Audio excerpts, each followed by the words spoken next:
एक बार फिर से आप सभी का हमारे YouTube चैनल में बहुत बहुत स्वागत है।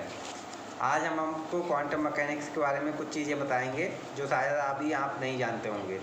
तो चलो स्टार्ट करते हैं। हमने जैसा कि आपको बताया है कि हम आपको कुछ आज नया बताएंगे। तो नया क्या बताएंगे?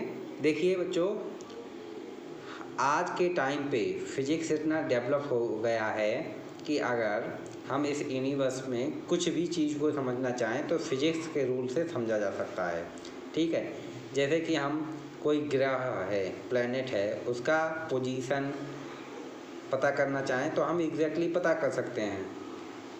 बरसों पहले हम ये भी पता कर सकते हैं कि सूर्य ग्रहण या चंद्र ग्रहण, जिसे हम सोलर इक्लिप्शन कहते हैं, वो कब होगा, ये भी पता कर सकते हैं। और ये जो सब पता करते हैं वो कहलाती है हमारी क्लासिकल मैकेनिक्स। क्या कहलाती है? Classical mechanics. क्या कहलाती है बच्चों? हमारी क्लासिकल मैकेनिक्स। क्लासिकल मैकेनिक्स को हम न्यूटन मैकेनिक्स भी कहते हैं। क्लासिकल मतलब हो गया आपका बड़ा, और न्यूटन भी बड़ा, एक बड़े साइंटिस्ट थे, वो बड़ा बड़ा सोचा करते थे। तो हम को रिलेट कर सकते हैं कि क्लासिकल मैकेनिक्स, जिसे हम न्यूटन मैकेनिक्स भी कहते हैं, ये बड़े बड़े मास के एटम्स या आपका कहिए प्लैनेट्स या आपका जो भी चीज़ें हैं उन पे अप्लाई होता है क्लासिकल मैकेनिक्स। जो बड़े ह्यूज मास के होते हैं उन पे अप्लाई होता है। लेकिन जब हम यही जो क्लासिकल मैकेनिक्स के जो फार्मूले हैं, जब हम किसी सब एटॉमिक पार्टिकल जैसे कि हमका इलेक्ट्रॉन, प्रोटॉन, न्यूट्रॉन के केस में अप्लाई करते हैं तो वहाँ पे ये सब फेल हो जाता है। हमें एग्जैक्ट वैसी इंफॉर्मेशन नहीं मिलती है जैसी हमें कि मिलनी चाहिए। ठीक है बच्चों, तो अब ये कैसे स्टार्ट होगा? तो वहाँ पे क्लासिकल मैकेनिक्स का रोल ख़त्म हुआ और वहाँ से स्टार्ट हुई हमारी क्वांटम मैकेनिक्स। अब क्वांटम मैकेनिक्स का जन्म या पहली बार क्वांटम मैकेनिक्स कहाँ से स्टार्ट हुई, ये कहना तो आज के टाइम पे बहुत कठिन बात है, ये डिबेट का विषय है। लेकिन फिर भी बहुत से वैज्ञानिक या बहुत से लोग जो कहते हैं वो ये कहते हैं कि मैक्स प्लांक जो साइंटिस्ट थे वो एक बार ब्लैक बॉडी रेडिएशन स्पेक्ट्रम को एक्सप्लेन करने की कोशिश कर रहे थे। तो उन्होंने एक न्यू क्वांटिटी दिया जिसे हम बोलते हैं एच। क्या बोलते हैं? एच, जो कि हमारा क्या कहलाता है? Planck constant. क्या कहलाता है बच्चों? Planck constant. इसे क्या बोलते हैं? प्लांक कांस्टेंट, जिसकी वैल्यू आपकी दी है प्लांक ने 6.6 × 10⁻⁻34 जूल इंटू सेकेंड। क्या होता है आपका? एच जो कि प्लांक कांस्टेंट है, उसका वैल्यू है 6.6 × 10⁻34 जूल इंटू सेकेंड। अब आपको ये क्वांटम मैकेनिक्स में हर जगह दिखेगा, अधिकतर जगह आपको एच, जहाँ पे भी जाएंगे वहाँ पे एच आपको मिलेगा, एच से आपका मुकाबला होगा।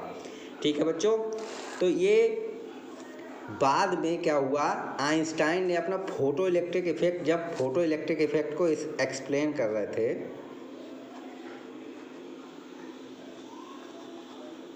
जब आइंस्टाइन फोटो इलेक्ट्रिक इफेक्ट को एक्सप्लेन कर रहे थे तो उन्होंने क्या कहा कि लाइट है, जो लाइट, वो लाइट आपका वेव फॉर्म में ना चल के उसे पार्टिकल फॉर्म में कंसीडर किया। जो मैं ऑलरेडी आपको बता चुका हूँ कि लाइट है वो पार्टिकल जो एनर्जी के छोटे छोटे बंडल्स के रूप में चलता है, पैकेट्स में चलता है। वो पैकेट्स को हम कहते हैं फोटान कहते हैं। ठीक है, फोटान यानी पार्टिकल बिहेवियर ऑफ लाइट। ठीक है, तो उसमें भी फोटान की जो एनर्जी दी थी आइंस्टाइन ने, वो क्या दी थी? H into new. यहाँ पे उन्होंने क्या एच का सहारा लिया। किसका सहारा लिया? प्लांक कांस्टेंट तक का। तो यहाँ से ये एच का सिग्निफिकेंस और बढ़ गया। ठीक है, साथ ही में फोटान एक पार्टिकल जब कंसीडर किया गया, अब आप पार्टिकल है तो उसके साथ एसोसिएट मोमेंटम भी होगा उस पार्टिकल का। तो उस पार्टिकल का मोमेंटम हम ऑलरेडी अपने प्रीवियस वीडियो में बताए हैं कि वो क्या होता है आपका P = h/λ। क्या होता है? P = h/λ। ये आपका फोटान का जो क्या होता है, आपका मोमेंटम होता है। ठीक है, अब हम क्या समझते हैं, ये फोटान या लाइट ये कैसे नेचर शो करता है? एक आपका वेव नेचर शो करता है और आपका पार्टिकल नेचर शो करता है।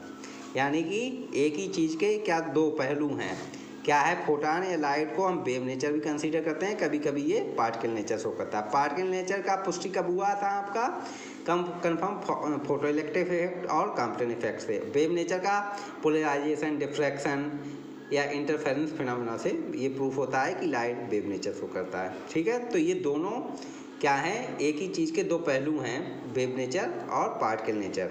अब बात करते हैं हम इलेक्ट्रॉन की। किसकी बात करते हैं, इलेक्ट्रॉन की। इलेक्ट्रॉन जिसे हम क्या मानते थे अभी तक, पार्टिकल मानते थे। ठीक है, पार्टिकल मानते थे, वही पार्टिकल कभी कभी क्या है वो वेव नेचर की तरह शो करता है। इलेक्ट्रॉन क्या है, वेव नेचर शो करता है। ये आप कहेंगे ये कैसे करता है, ये कैसे कंफर्म हुआ सर?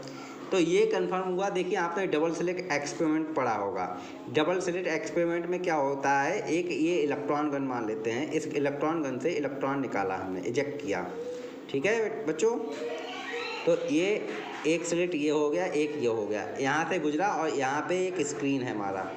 क्या है बच्चों, आपका एक स्क्रीन है। तो यहाँ पे इस तरीके से पट्टियाँ मिलती हैं जो इंटरफेरेंस शो करती हैं। कई सारी पट्टियाँ आपको मिलेंगी जो इंटरफेरेंस शो करती हैं। यहाँ से इलेक्ट्रॉन आपका इजेक्ट हुआ इलेक्ट्रॉन गन से और इस स्लिट से होते हुए यहाँ पे गया, इन स्लिट से होते हुए यहाँ पे हमें क्या मिला, यहाँ पे जब हमने डाला इलेक्ट्रॉन को तो हमें मिला कि इलेक्ट्रॉन का इंटरफेरेंस हो रहा है। इंटरफेरेंस हो रहा है यानी वेव नेचर शो कर रहा है इलेक्ट्रॉन। अब हमने सोचा कि ये दो अलग अलग स्लिट्स हैं, दो अलग अलग स्लिट हैं, तो हो सकता है कि इन स्लिट से गुजर रहा है तो आपस में इंटरफेरेंस कर जा रहा हो इस वजह से। तो हमने क्या किया, एक इलेक्ट्रॉन को, सिर्फ एक इलेक्ट्रॉन को इससे पास कराया। जब एक इलेक्ट्रॉन को इससे पास कराया फिर भी हमें क्या मिला, यहाँ पे इंटरफेरेंस मिला। अब आप कहेंगे सर एक इलेक्ट्रॉन को एक स्लिट से पास कराएंगे तो इंटरफेरेंस कैसे हो जाएगा, वो तो दो स्लिट से पास होगा तब होना चाहिए ना। तो मैं कहूँगा ये समझना वाकई में कठिन है कि एक इलेक्ट्रॉन वो भी दो स्लिट से निकल जा रहा है, पास होकर के यहाँ इंटरफेरेंस दे रहा है। ये तो भाई अचंभे की बात है कि नहीं बच्चों? तो ये जो अचंभे की बात है ये आपका शो किया कि इलेक्ट्रॉन वेव नेचर भी शो कर रहा है, क्योंकि वेव होगा तो निकल सकता है, यहाँ इंटरफेरेंस दिखाई देगा। तो इलेक्ट्रॉन पार्टिकल नेचर भी शो करता है और वेव नेचर भी शो करता है। ठीक है, ये सिर्फ इलेक्ट्रॉन की बात नहीं, ये सारे मटेरियल्स की, मटेरियल पार्टिकल जितने भी हैं आपके वो सब पे अप्लाई किया गया। तो सारे मटेरियल पार्टिकल क्या शो करते हैं, आपका वेव नेचर शो करते हैं, आपका वेव नेचर और पार्टिकल नेचर। ठीक है, अब बात करते हैं, देखिए मान लेते हैं एक पार्टिकल है, ये पार्टिकल है, ये आपका mv मोमेंटम से क्या कर रहा है, ये मूव कर रहा है।